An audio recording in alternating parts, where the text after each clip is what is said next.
अब हल्द्वानी के बाद रामनगर में भी वन विभाग की ओर से नगरपालिका को लीज पर दी गई ट्रंचिंग ग्राउंड की जमीन पर अतिक्रमणकारियों का कब्जा हो गया है।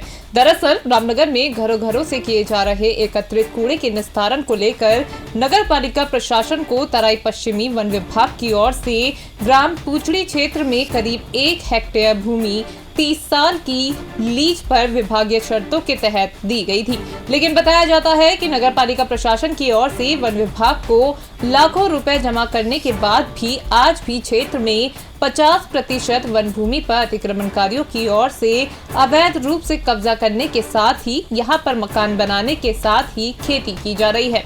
इस विषय पर जेजेएन के संवाददाता ने अधिशासी अधिकारी नगरपालिका और डीएफओ से बात की है। चलिए उन्होंने इस मुद्दे पर क्या कुछ कहा आपको भी दिखाते हैं।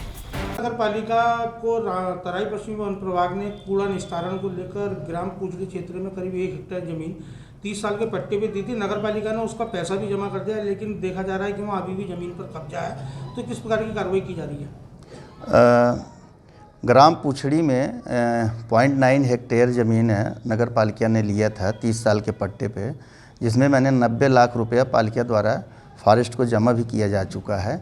लेकिन फॉरेस्ट द्वारा वहाँ कूड़ा डालने की थोड़े भाग में अनुमति दी गई है, परंतु उसका भी पोजीशन पूरा नहीं दिया गया। लगभग 50% भूमि पर लोग कृषि कार्य कर रहे हैं और बीच में तहसीलदार साहब और हम सब फॉरेस्ट टीम गई, वहाँ पर लड़ाई झगड़ा भी काफ़ी हुआ। फिर डीएफओ साहब को पत्र लिखा गया है एसडीएम साहब की ओर से। सर कितना समय हो गया पैसा जमा किए हुए? पैसा 2021 में जमा किया गया था। कितना सर? 90 लाख रुपया।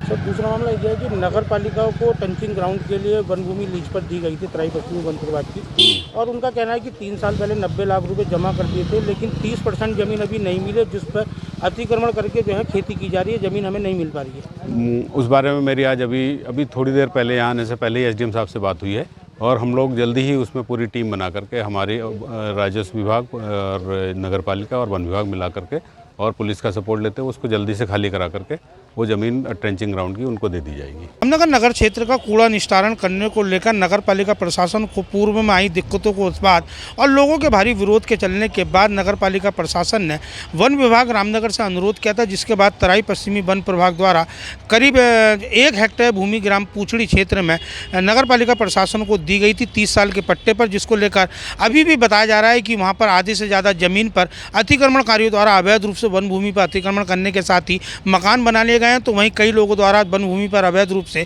खेती भी की जा रही है। इस मामले में तराई पश्चिमी वन प्रभाग के डीएफओ प्रकाश चंद्र आर्य ने बताया कि इस मामले में शीघ्र कार्रवाई की जाएगी। नगरपालिका, राजस्व और वन विभाग की संयुक्त टीम द्वारा मौके पर जाकर जो अवैध अतिक्रमण है वो जो है तोड़ा जाएगा और वन भूमि को खाली कराने के साथ ही जो नगरपालिका को लीज पर भूमि दी गई है वो उन्हें उपलब्ध कराई जाएगी। वहीं नगरपालिका के अधिशासी अधिकारी महेंद्र कुमार यादव ने बताया कि वर्ष 2021 में करीब 1 हेक्टेयर भूमि ग्राम पूछड़ी में वन विभाग द्वारा नगरपालिका प्रशासन को कूड़ा निस्तारण के लिए दी गई। तो और उन्होंने बताया कि इसको लेकर 90 लाख रुपए की धनराशि नगरपालिका द्वारा वन विभाग में जमा भी कर दी गई थी। उन्होंने बताया कि आज भी मौके पर 50% जमीन पर अवैध रूप से अतिक्रमण किया गया है। कई बार खाली कराने का प्रयास किया गया। उनका कहना है कि वहाँ मौजूद अतिक्रमणकारियों द्वारा टीम के साथ अभद्रता, गाली गलौज भी की गई है। और उन्होंने ईओ का कहना है कि इस मामले में अधिकारियों को पत्राचार भी किया गया, वन विभाग को भी पत्राचार किया गया। और उन्होंने अधिकारी कहा है कि शीघ्र इस मामले में उच्च अधिकारियों को अवगत कराने के साथ ही वन विभाग के साथ मिलकर संयुक्त अभियान चलाया जाएगा। देखना यह होगा कि वन विभाग के अधिकारी कब तक नगरपालिका को जो जमीन पट्टे पर दी गई है वो कब तक उनके कब्जे में देंगे और कब वहाँ कूड़ा निस्तारण का जो पूर्ण स्वरूप है उसकी मशीनें स्थापित होंगी। यह सब भविष्य के गर्भ में कैद है। रामनगर से राजीव अग्रवाल के साथ कैमरामैन बंटे अरोड़ा, जेजे। तो आपके लिए ये खबर तैयार की थी रामनगर से हमारे संवाददाता राजीव अग्रवाल ने। बाकी की तमाम खबरों के लिए आप बने रहिए जेजेएन न्यूज के साथ। नमस्कार।